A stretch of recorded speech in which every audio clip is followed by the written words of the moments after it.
नमस्कार दोस्तों, स्वागत है आपका अपने YouTube चैनल हिंद गुरुजी पॉइंट। और हम बात करते हैं आपकी बेहतर शिक्षा की।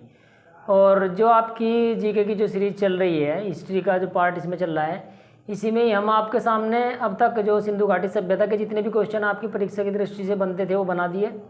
अब जो आपकी वैदिक सभ्यता और जो भी आर्यों से जो क्वेश्चन बनेंगे उसमें बहुत ही इम्पोर्टेंट क्वेश्चन जो बार बार आपके यूपी पुलिस, दिल्ली पुलिस और एसआई के क्वेश्चनों के अंतर्गत आपको पूछे गए हैं परीक्षा की दृष्टि से, उन्हीं क्वेश्चनों को हम लेकर के आए हैं। और वीडियो बहुत ही इंटरेस्टेड होने वाली है, आप लोगों को बस ध्यान से लास्ट तक देखते रहना है, बीच में स्किप करके वीडियो को बिल्कुल मत जाना।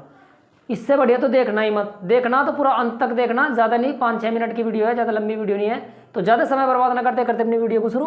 तो आइए चलते हैं अपने पहले प्रश्न पर। प्रश्न नंबर 1 है हमारा, आर्यों की सभ्यता कैसी थी। तो सबसे पहला इंपॉर्टेंट क्वेश्चन ये है, बहुतों बार परीक्षा में पूछा जा चुका है कि आर्यों की सभ्यता कैसी थी। तो आर्यों की सभ्यता जो थी वो वैदिक सभ्यता थी, यानी कि वो लोग वेदों का ही जो है पठन पाठन करते थे, इन्हीं का ही ज्ञान था उनको, इन्हीं के अनुसार वो अपनी जिंदगी को यापन करते थे।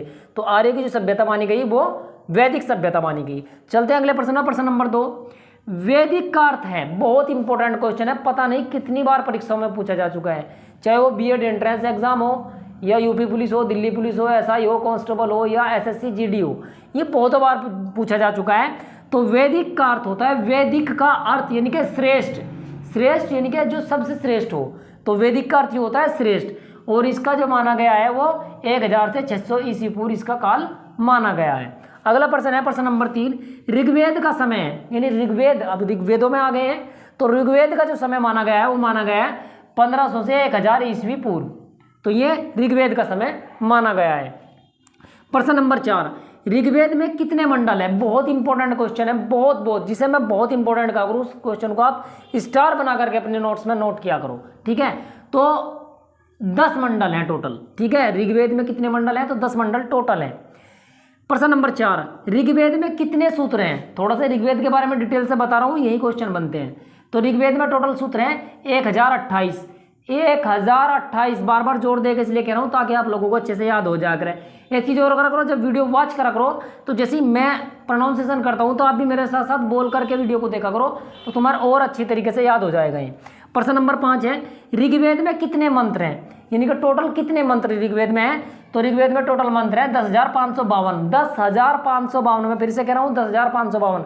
मंडल कितने हैं, 10 का ध्यान रखना, बस 10 मंडल हैं। सूत्र कितने हैं, 10,028, मंत्र कितने हैं, 10,552, बस लास्ट की डिजिट याद करनी है, बाकी 10 आप याद रखना, ठीक है। इसी ट्रिक से आपको ये याद हो जाएंगे। अगला प्रश्न है प्रश्न नंबर 7, ऋग्वेद में किस पर्वत का वर्णन किया गया है। सॉरी, एक प्रश्न छूट गया, प्रश्न नंबर 6। तो नौवां मंडल जो है किस देवता को समर्पित है। तो नौवां मंडल जो है ये भी परीक्षाओं में बहुत बार पूछा जा चुका है। तो नौवां जो मंडल है ऋग्वेद का वो सोम जो एक पौधा है उसको समर्पित है। इसमें टोटल 144 सूत्र हैं। धारा 144 लग जाए, जैसे कहीं भी दंगा वगैरह ना हो जा तो ऐसे भी याद कर दो कि सोम ने जो है वो धारा 144 लगा दी थी और ये एक पौधा है। आज के डेट में लोग इसे मदिरा से तुलना करते हैं, शराब से इसकी तुलना करते हैं, जबकि ऐसा नहीं माना गया। वेदों में इसके बारे में बताया गया कि सोम जो है एक संजीवनी बूटी थी, जिसे आजकल की आप ऐसा मान सकते हो जैसे आजकल हम एनर्जी ड्रिंक पीते हैं, मेहनत करने के बाद में एनर्जी ड्रिंक पीते हैं, ऐसे ही देवता कुछ लंबे टाइम तक का काम करने के बाद में तो अपनी थकान या अपनी एनर्जी को रिचार्ज करने के लिए सोम रस का पान करते थे। तो ये एक सोम रस था, पीयूष रस था, यानी कि एक अमृत देने वाला, न कि कोई मादक पदार्थ। अब लोगों ने अलग अलग धारणाओं से अलग अलग चीज़ें ये बता दी हैं, ठीक है। तो याद रखना, जो नौवां मंडल है वो सोम जो है एक पौधा है उसको समर्पित है। टोटल इसमें सूत्र है 144। अगर आपको ऐसा लग रहा हो कि मैं थोड़ा जल्दी बोल रहा हूँ तो थोड़ी सी बात यही है कि मैं चाहता हूँ कि आपको कम समय में ज़्यादा से ज़्यादा चीज़ों को आपको मैं प्रोवाइड करवा सकूं। प्रश्न नंबर 7 है, ऋग्वेद में किस पर्वत का वर्णन किया गया है। बहुत बार क्वेश्चन पूछा गया है, ठीक है। तो अगर पूछ ले किस पर्वत का वर्णन किया गया है ऋग्वेद के अंतर्गत, तो अगर ऋग्वेद की भाषा में माने तो ऋग्वेद में इस पर्वत को कहा गया है मुंजवत पर्वत, मुंजवत पर्वत, जिस पर ज़्यादातर तपस्या करते थे। और आज की डेट में हम इसे क्या कहते हैं, हिमालय पर्वत कहते हैं। तो हिमालय तो वहाँ पर नाम नहीं है ऋग्वेद के अंदर, उसमें मुंज पर्वत है, ठीक है। आज हम इसे हिमालय कहते हैं। तो इसका ही वर्णन किया गया है ऋग्वेद के अंतर्गत। प्रश्न नंबर 8 है, किसने कहा कि आर्यों का मूल स्थान उत्तरी ध्रुव है। देखो अब ये भी कई चीज़ें निकल के आएंगी कि किसी ने कहीं बताया, किसी ने मध्य एशिया बताया, किसी ने तिब्बत बताया। तो ये उत्तरी ध्रुव किसने कहा था, उत्तरी ध्रुव। तो हमारे जो बाल गंगाधर तिलक थे उन्होंने कहा था कि जो आर्यों का मूल निवास स्थान है वो उत्तरी ध्रुव है, यानी कि वे उत्तरी ध्रुव के निवासी थे और वहीं पर वे निवास करते थे। प्रश्न नंबर 9, किसने कहा कि आर्यों का मूल स्थान तिब्बत है? अब तिब्बत किसने कहा? तिब्बत कहा दयानंद सरस्वती जी ने। ठीक है, 2 क्वेश्चन इस तरीके के बनते हैं यहाँ पे, यही मैंने आपकी वीडियो में इसमें रख दिए हैं। नेक्स्ट प्रश्न है प्रश्न नंबर 10, ऋग्वेद में कितनी नदियों का वर्णन किया गया है? वेरी वेरी इंपॉर्टेंट क्वेश्चन है। जब मैं वेरी वेरी इंपॉर्टेंट बता दिया करूँ तो आप लोग इसको स्टार बना करके नोट कर लिया करो।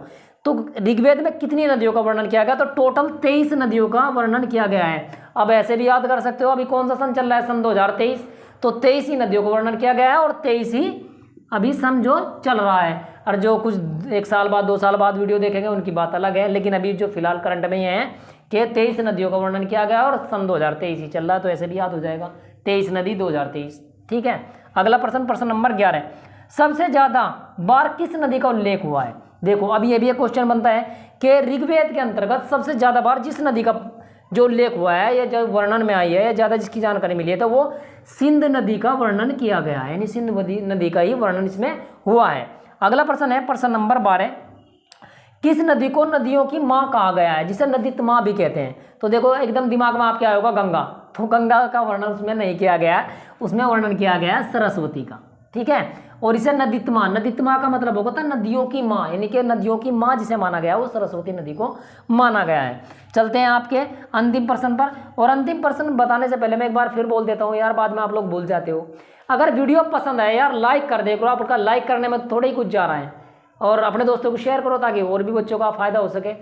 आपका लाइक करने में कुछ जाएगा नहीं, और हमें यह है कि हमें थोड़ा सा बल मिलता है और मन करता है और इच्छा करती है कि और अच्छी तरीके से आप लोगों के सामने अच्छा कंटेंट, अच्छे क्वेश्चन आपके सामने ला के हम आपकी तैयारी अच्छे से करा जाए, क्योंकि जितना आपका लक्ष्य है वर्दी दिलाना उतना ही हमारा लक्ष्य है कि हम आपको वर्दी दिला करके मानेंगे। तो बस इतना ही। अगला प्रश्न लास्ट प्रश्न नंबर 13, ऋग्वेद के 10वें मंडल में किसका उल्लेख हुआ है? इंपॉर्टेंट क्वेश्चन है। 9वें मंडल में किसका हुआ था? सोम देवता का, यानी सोम जो पौधा है सोम देवता के नाम से जाना जाता है। और 10वें मंडल में, ठीक 9वें मंडल के बाद 10वें मंडल में किसका प्रयोग हुआ है? तो चारों वर्णों का प्रयोग हुआ है, चारों वर्णों का प्रयोग, सॉरी प्रयोग कह रहा हूं मैं, उल्लेख हुआ है ऋग्वेद के अंतर्गत। चारों वर्ण वही आपको पता ही होगा, ब्राह्मण, क्षत्रिय, वैश्य और शूद्र। तो चारों वर्णों का प्रयोग जो है वो 10वें मंडल में ऋग्वेद के हुआ है। तो मैं ऐसी आशा करता हूँ कि वीडियो आपको पसंद आई होगी, और पसंद आई हो तो लाइक जरूर करें। एक बार मैं साइड हो जाता हूँ, आप स्क्रीनशॉट ले लिए ताकि आप बाद में नोट्स बनाने में थोड़ा अच्छा रहे। आपने ये स्क्रीनशॉट इसका ले लिया होगा। अब यह तो मैं बिल्कुल नहीं बोलूँगा, आप लोग भी कहोगे कि सर जी बाद में बोलते हैं। मैं चैनल सब्सक्राइब करने के लिए बिल्कुल नहीं बोलूँगा, आपको पसंद आए तभी आप सब्सक्राइब करना।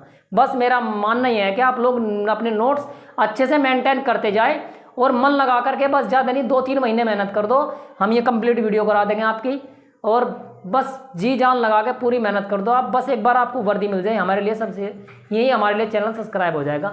धन्यवाद।